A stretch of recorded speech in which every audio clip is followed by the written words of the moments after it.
Hello, what's up mga ka-J-Vlog? Welcome ulit sa panibagong video, and for today's video, magbibigay tayo ngayon ng first impression review sa bagong labas at soon na marirelease na dito sa Philippines, ang Infinix Note 50 4G. Maganda kaya to? Ito na kaya ang perfect na smartphone sa inyo ngayong 2025? Tara mga J-Vlog, check natin.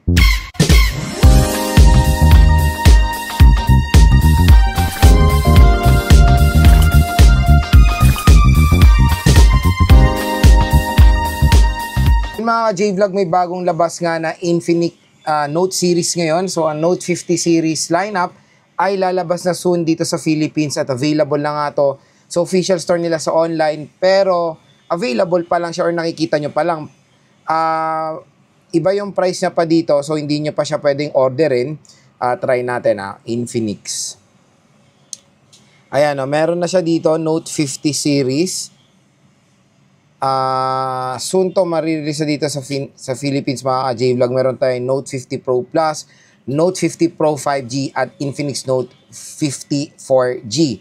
So yun nga, soon marirelease siya malapit na pala sa April 24, 2025, 6 PM, at ilalagay ko na yung link neto sa description box kung interested kayo mag-purchase netong Infinix Note 50 4G. At check nyo na rin dito sa video natin, dito lang sa gilid. Kung may link na dyan, click nyo na lang mga J-Vlog para madali nyo makita itong Infinix Note 50 4G.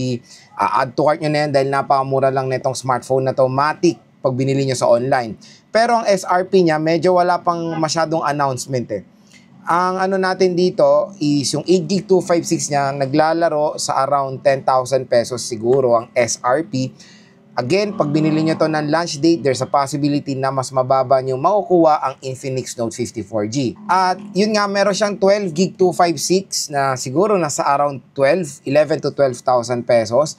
Pero baka pag nakuha nyo to sa online ay mas mababa po. Again, malapit naman na itong ma-release, and soon, syempre, bibili rin tayo ng smartphone na yan para ma-review, unbox, and game test natin dito sa ating YouTube channel. Pero hanggang wala pa ang Infinix Note 50 4G, bibigay ko muna yung first impressions review ko dito sa smartphone na to. So, usapang specifications tayo. Pagdating sa display nitong Infinix Note 50 4G, very interesting. Dahil ang laki, 6.78 inches, AMOLED display, at finally, nagle-level up na si Infinix when it comes sa refresh rate ng mga devices nila. 144Hz refresh rate na po. So, level up yan sa 120Hz na nakikita natin sa karamihan ng mga smartphone, even flagship. At magandang nagle-level up na rin ang mga smartphones today when it comes sa refresh rate, para when it comes sa future proofing, magagamit natin ang Infinix Note 50 4G. So, kung may mga games na masosupport ang 144 FPS, matik magagamit natin dito sa smartphone na to soon. Pero again, since bago pa lang yan dito sa mga smartphones, asahan nyo na baka pinaka-max pa lang nakikita natin is 120 FPS na support sa mga devices. Maganda rin doon, AMOLED display nga siya at mataas naman ang resolution niya, Full HD Plus 1080p. Next sa chipset, si Infinix Note 50 4G ay powered ng, ito na yung top of the line when it comes sa 4G chipset ng MediaTek Helio G100. Real time naman na natin na-try ang MediaTek Helio G100, nakakapag-games naman tayo dyan, including mga heavy games. Pero pag bibili natin to, stay tuned dahil itatry na natin siya sa mga ni-request yung solo leveling at WUWA. Kasi yun yung gusto nyo rin makita And when it comes sa chipset niya, asahan nyo na kaya mag-handle to ng mga modern games today. So medyo nagfo-focus din sa gaming side ang Infinix Note 50 series. And when it comes sa top of the line 4G, yan ang talaga maaasahan natin, ang MediaTek Helio G100. When it comes sa main camera, meron siyang dual rear camera system na meron 50 megapixel main camera and a 13 megapixel main camera and a 13 megapixel front-facing camera. So asahan na natin dito sa mga Note series ngayon, maganda rin naman na mapoprovide ng mga photo quality niyan. Kaya stay tuned lang sa ating review dahil magbibigay ako ng mga photo samples ng Infinix Note 50 4G. Meron siyang dual steer speakers at ang maganda doon, tuned by JBL po itong device na to. Pagdating sa battery, beyond 5K na rin, 5,200 mAh na removable battery. Meron siyang dalawang biometrics, face unlock at fingerprint scanner, at yung fingerprint scanner niya ay in-display.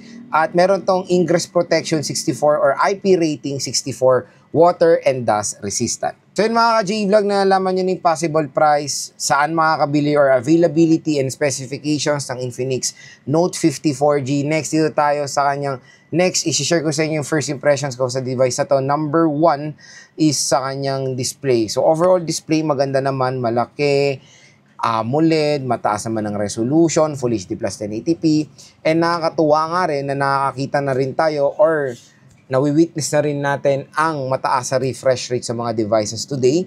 144Hz refresh rate is a good addition sa ganitong smartphone ngayon. Asahan na natin 2025 beyond. Usually makikita na rin natin sa mga mid-range devices or even flagship, 144Hz refresh rate na ang mabibigay nila sa atin. Again, very useful yung mataas sa refresh rate. Pag nagna-navigate tayo, mas smooth siya. Pag nag-open tayo ng apps, mas smooth. And of course, a big help yan when it comes to gaming. Next, sa chipset. So sa chipset, sinabi ko nga sa inyo, this is the top of the line na siguro na ma-offer ng MediaTek when it comes sa 4G category chipset, the MediaTek Helio G100. Tulad ng sinabi ko kanina, several times na natin na-try itong chipset na to at hindi naman tayo binigo sa gaming performance niyan. Malakas din naman kahit paano MediaTek Helio G100, pero kasi mga consumers ngayon parang gas-gas na sa tunog nila or sa pangalan na MediaTek Helio G99, G100, G100 Ultra. Again, yan na siguro yung mamax talaga ni MediaTek when it comes sa 4G kasi usually talaga ngayon ang ino-offer na ng karamihan is 5G Dimensity, kaya parang nagiging limited na lang yung mga 4G chipset na mabibigay ni MediaTek, kaya makikita nyo paulit-ulit yan sa mga ibang brands. Sa ganitong mga halagang smartphone, okay pa naman yung ganyang chipset. Again, 8,000 category to kasi pag binili nyo sa online, mura, pero SRP niya 10K, entry-level smartphone pa rin naman, consider pa rin ang 4G devices or 4G smartphone. So, pwede naman tayo mag-games dito sa MediaTek Helio G100, dito sa Infinix Note 50 4G. Asahan nyo na snappy rin naman tong smartphone na to. Next, yung camera. So, sa camera, pero 50 megapixel is standard din naman sa mga ganito ring devices. Again, hindi naman tayo nagbe-base sa taas sa megapixel ng camera. Nagbe-base tayo sa camera software and doon sa sensor na nilalagay nila. So, nakita ko rin, nakapag-try naman na ako ng Infinix Note 40 last time. Maganda naman yung mapoprovide na photo samples. Kaya saan natin dito sa Infinix Note 50, okay rin naman ang camera niya. Susunod mga J-Vlog yung speakers. Pang malupitan yung speakers na ito. Dual steer speakers, hindi lang doon nagtatapos. Dahil powered siya or tuned siya ng JBL. So ang JBL, alam nyo naman yan, kilalang brand yan when it comes sa mga speakers. High quality speakers. Kaya asahan natin dito sa Infinix Note 40 4G below 10,000 pesos. Naka JBL speaker. Bibigyan tayo nito ng premium immersive sound pag ginagamit natin ang devices natin. Next, sa battery. The battery is nakakatuwa beyond 5,000 mAh. So, 5,200 mAh na removable battery. Ang maganda doon, makunat yung battery, mabilis din siya mag-charge. Kaya, i-leave nyo lang tong smartphone nyo. For example, na low bat, maligo lang kayo, kumain lang kayo. Automatic full charge na agad itong Infinix Note 50 4G nyo. Kaya, maganda yung charging niya or very convenient mag-charge, makunat pa ang battery. At ang pinaka-last sa kanyang ingress protection. So, sa ganitong presyo, below 10,000 pesos, may IP rating. Ingress protection 64 is a good addition sa mga ganitong devices ngayon. Nakakatuwa na mga entry-level smartphone ay gumaganda na ang protection sa tubig. Again, the ingress protection 64 ay hindi po pwedeng masubmerge sa tubig yan. Pwede lang yan sa mga talsik-talsik na tubig or mga pressure, mga high pressure na mga talsik na tubig, mga ganyan. Pero hindi po siya pwedeng masubmerge. Ang pwede nating masubmerge ng mga devices is IP67 pataas. So yun mga ka-J-Vlog, yung ating first impressions dito sa Infinix Note 50 4G. Again, magiging available na siya. I-click nyo na lang dito sa product link natin, yung kung interested kayo sa device or nasa description box din yan, check nyo na lang. At add to cart nyo na to.